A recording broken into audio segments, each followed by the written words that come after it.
હંગમ એવું જગવિખ્યાત યાત્રાધામ અંબાજી ખાતે ગણતરીના કલાકો બાદ ભાદરવી મહામેળાનું શુભારંભ થશે।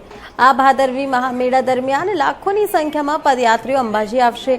અંબાજી આવનાર પદયાત્રીઓની સુવિધા માટે બનાસકાંઠા જિલ્લા પોલીસ સજ્જ છે। ભાદરવી મેળામાં આવનાર પદયાત્રીઓની સુરક્ષા માટે ચાપતો પોલીસ બંદોબસ્ત પણ ગોઠવી દેવામાં આવ્યો છે।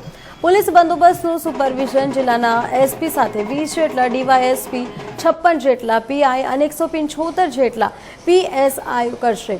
તો જ્યારે 2,500 જેટલા પોલીસ જવાનો, 2,500 જીઆરડી અને હોમગાર્ડ અને 4 જેટલી સીઆરપીની કંપનીઓ સાથે 20 જેટલી ટીમ બનાવવામાં આવશે અને ચોક્કસથી ડ્રોન કેમેરો અને આ પોલીસને મળેલ બોડી વોર્ન કેમેરા મારફતે મેળા દરમિયાન બંદોબસ્ત અને યાત્રિકોની સુરક્ષા માટે ચાંપતી નજર રાખવામાં આવશે। સાથે જ મહિલાના જે બનાવો બનતા હોય છે તે માટે ટી પોકેટ ટીમ પણ બનાવવામાં આવી છે। સાથે જ મેળામાં મોટી સંખ્યામાં ભીડ આવતી હોય વોચ ટાવર ઊભા કર્યો છે અને વોચ ટાવર દ્વારા પણ સમગ્ર મેળા પર નજર રાખવામાં આવશે અને અંબાજીને જોડતા માર્ગ પર 65 જેટલા સહાયતા કેન્દ્રો પણ ઊભા કરાયા છે, જેમાં યાત્રિકો કોઈ પણ બનાવને લઈ સંપર્ક કરી શકશે અને તાત્કાલિક પોલીસ જવાનો યાત્રિકોની સુરક્ષામાં જોતરાઈ અને તે બનાવનું નિરીક્ષણ લાવશે। આપ સર્વે જાણો છો કે ખાસ કરીને આવતીકાલથી જે આરાસોરી પર્વતમાળામાં છે મા અંબાનું જે ધામ છે, પવિત્ર યાત્રાધામ અંબાજી, ત્યાં ભાદરવી પૂનમ મહામેળો આવતીકાલથી શરૂ થઈ રહ્યો છે। આપ સર્વેને જાણો તો આનંદ થાય છે કે આ સમગ્ર બંદોબસ્તમાં જે અલગ અલગ વિદેશમાંથી અને આખા ભારત વર્ષમાંથી જે માઈ ભક્તો આવે છે એમની સુરક્ષા વ્યવસ્થા માટે બનાસકાંઠા પોલીસ સજ્જ છે। આ હેતુ માટે માનનીય રેન્જ વડા સાહેબશ્રીની સૂચના અન્વયે માનનીય જિલ્લા પોલીસ વડા આ સમગ્ર બંદોબસ્તનું સુપરવિઝન કરશે અને આ સમગ્ર બંદોબસ્તમાં 20 જેટલા ડીવાયએસપી, 56 જેટલા પીઆઈ અને 175 જેટલા પીએસઆઈ અધિકારીઓનું આ સમગ્ર બંદોબસ્તમાં સુપરવિઝન રહેશે। ખાસ કરીને આમાં અમે જાણ કરીએ આપને કે આ સમગ્ર બંદોબસ્તમાં 2,500 જેટલા પોલીસ જવાન, 2,500 જેટલા હોમગાર્ડ જીઆરડી, 4 જેટલી એસઆરપી ગ્રુપની કંપનીઓ અને ખાસ કરીને અલગ અલગ બીડીડીએસ ટીમો જે ખાસ આખા બંદોબસ્તની સઘન સુરક્ષાનું જે જિમ્મો છે એ પોતાના ખભે ઉઠાવશે।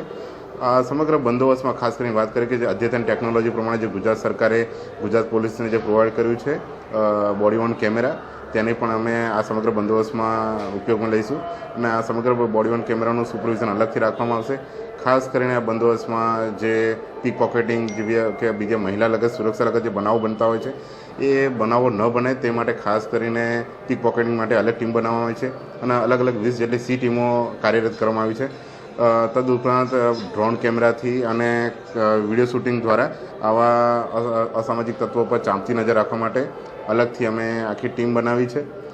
ખાસ કરીને આ સમગ્ર બંદોબસ્ત મેળામાં જો આટલા મોટી સંખ્યામાં લોકો ભીડ આવતી હોય ત્યારે ખાસ કરીને વોચ ટાવરથી પણ અમે અલગથી આ સમગ્ર મેળાનું સુપરવિઝન કરીશું અને તેનું ખોડીવલી ખાતે અલગથી પોલીસ કંટ્રોલ રૂમ બનાવવામાં આવ્યો છે, જ્યાં સીસીટીવી મોનિટરિંગ દ્વારા આવા તમામ મેળા પર અમે ચાંપતી નજર રાખીશું। ખાસ કરીને આ બંદોબસ્તમાં જો ખાસ વાત કરીએ કે જે તમામ માઈ ભક્તો આવી રહ્યા છે તેમની જે અલગ અલગ રૂટ પરથી આપ સર્વે જાણો છો કે બનાસકાંઠા જિલ્લાના ખાસ પ્રવેશદ્વાર દાંતા, છાપી અને હળાદ જે વિસ્તારમાંથી યાત્રાળુ જે ચાલતા આવી રહ્યા છે તેમની સહાયતા માટે 65 જેટલા સહાયતા કેન્દ્રો આખા રૂટ પર આવેલા છે, જ્યાં 24 કલાક પોલીસ જવાનો હાજર હશે અને કોઈ પણ યાત્રાનું કોઈ પણ સમસ્યા હોય તો તેનું તાત્કાલિક નિરાકરણ કરવામાં આવશે। રસ્તામાં આવતા અલગ અલગ જગ્યાએ પોલીસના જે હોર્ડિંગ્સ લગાવવામાં આવે છે તેનો પણ આપ કોઈ પણ નંબર પર આપ ગમે ત્યારે આપ સંપર્ક કરી શકો છો। બનાસકાંઠા જિલ્લા પોલીસ તમામ માઈ ભક્તોની સેવા માટે